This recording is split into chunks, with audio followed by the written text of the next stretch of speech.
So there was this period of time when I was in high school that we lived on this big ranch. It was like a 200-acre ranch, big barns, and we had cows and chickens and pigs and all kinds of stuff. And we still had the German Shepherd dog.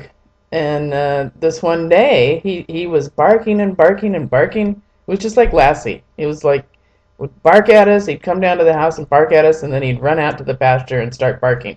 Then he'd come back to the house and bark at us, and then he'd run back to the pasture. And we're like, well, what's going on? So we followed him, and we had a cow that was gonna give birth soon, and that's what was happening. The cow was uh, calving, and um, the cow was having trouble.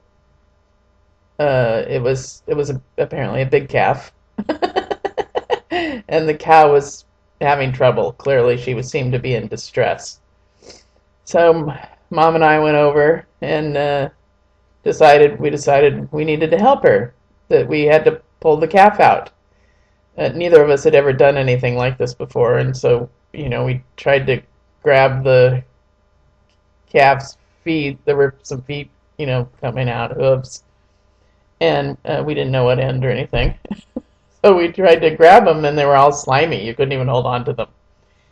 So we, ran back to the house and got some towels, and we sort of wrapped towels around their feet and tried to pull, and there was like nothing. It was not budging. So at one point, we both had a foot in a hoof in each hand, and I had my foot up on the cow's butt, and my mother had a foot up on the cow's other cheek, and we were both just pulling and pulling with everything we had, and finally it came out, and it was a huge calf.